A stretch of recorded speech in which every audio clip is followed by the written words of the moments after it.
अस्सलाम वालेकुम viewers, rich Pakistan के नए एपिसोड के साथ मैं हूं आपका होस्ट अब्दुल रहमान। आइए डिस्कस करते हैं आज की दो इंटरेस्टिंग न्यूज। पाकिस्तान की खूनी सड़क जो कि कोयटा को कराची से मिलाती है, उसकी तामीर तेज करने के ऑर्डर्स किए गए हैं।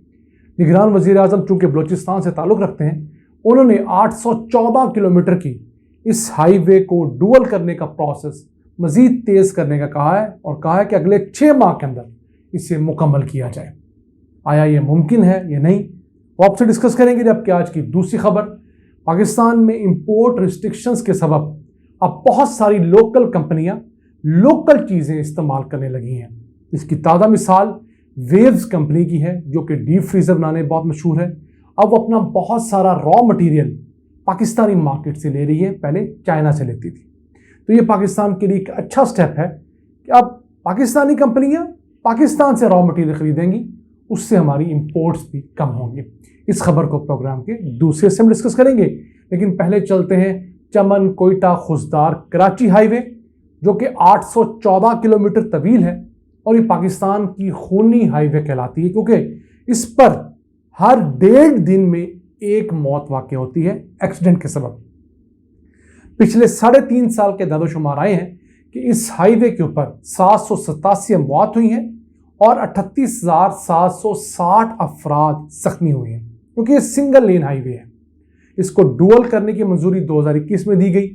फिर इसका पहला बैच जो है उसका इफ्तिताह 2022 में शहबाज शरीफ ने किया, जो कि कोयटा कुचलाक से लेकर खुजदार तक है।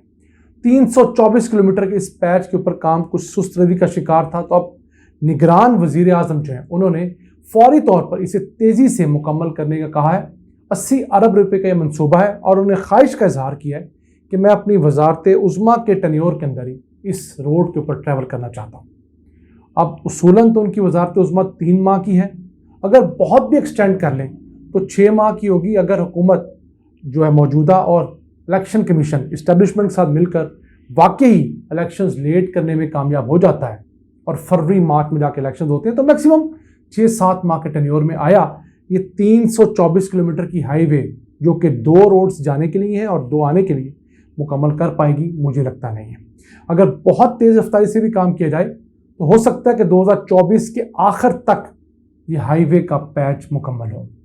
उसके बाद इसका एक अहम पैच जो कि खुजदार से लेकर कराची तक का है, 392 किलोमीटर का, उसके लिए सऊदी अरब से फंडिंग अरेंज की जा रही है। मुज़ाकरात जारी हैं। कोशिश ये है कि सऊदी अरब हमें कोई सॉफ्ट लोन या ग्रांट दे दे जिससे इस हाईवे को बनाया जा सके, लेकिन हनूज दिली दूरस्त कोई वाला मामला है। पता नहीं कब जाकर सऊदी अरब से वो डील होती है और वो पैच बन पाता है।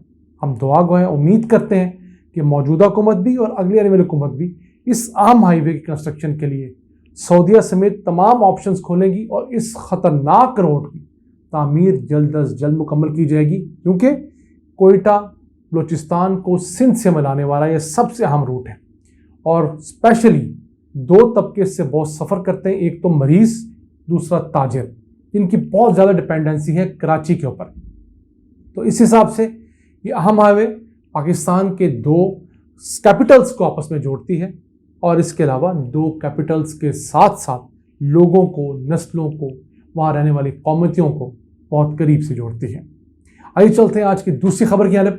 पिछले 1 साल में पाकिस्तान ने बहुत सारी इंपोर्ट्स बंद की। उसके सबब हमारे यहाँ जो इलेक्ट्रॉनिक्स बनाने वाली कंपनियाँ हैं, उनका बहुत सारा रॉ मटेरियल नहीं आ पा रहा, उनकी प्रोडक्शन कम हुई है, उनके मुनाफे कम हुई हैं। तो उसका सब्सिट्यूट अब ये कंपनियाँ लोकल आउटसोर्सिंग से पूरा कर रही हैं। लेटेस्ट मिसाल है वेव्स कंपनी की, जो कि डीप फ्रीजर बनाने में बहुत मुकाम रखती है। उसने अब अपनी माइक्रोवेव्स और जो बड़े बड़े डीप फ्रीजर्स हैं उनके लिए बहुत सारा रॉ मटेरियल, प्लास्टिक और दीगर चीज़ें लोकल मार्केट से प्रोक्योर करना शुरू कर दिया, जो कि पहले चाइना से बनाया आता था और यहाँ पर बहुत हद तक सिर्फ उसकी असेंबली होती थी। उसके सबब अब इनकी प्रोडक्शन कुछ इम्प्रूव की है और ये सबक भी इन्होंने गुज़िश्ता साल मार खाने के बाद सीखा। पिछले साल उनकी सेल 5.5 अरब रुपये से कम होकर 2.5 अरब रुपया हो गई थी। फिर मुनाफा जो इनका तकरीबन 30 करोड़ रुपए सालाना होता था, वो कम होकर सिर्फ 7 करोड़ रुपए रह गया था।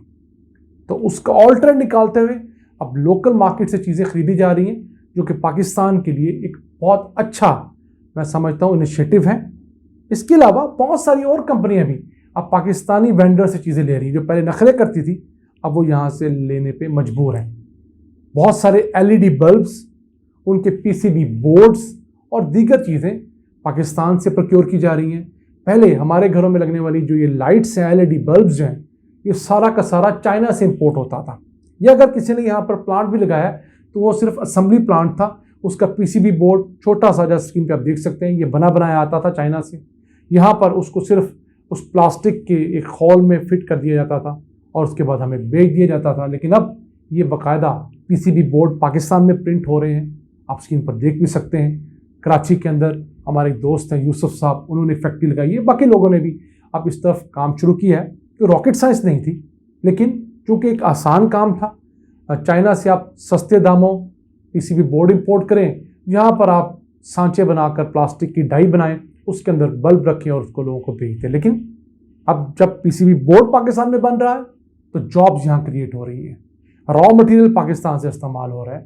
तो पाकिस्तान का फॉरेन एक्सचेंज जो चाइना धड़ाधड़ जा रहा था उसके अंदर कुछ कमी वाक़ई हुई है। इसी के साथ साथ अब गाड़ियाँ बनाने वाली कंपनियाँ जो हैं वो यहाँ से स्पेयर पार्ट्स एक्सपोर्ट करने लगी हैं।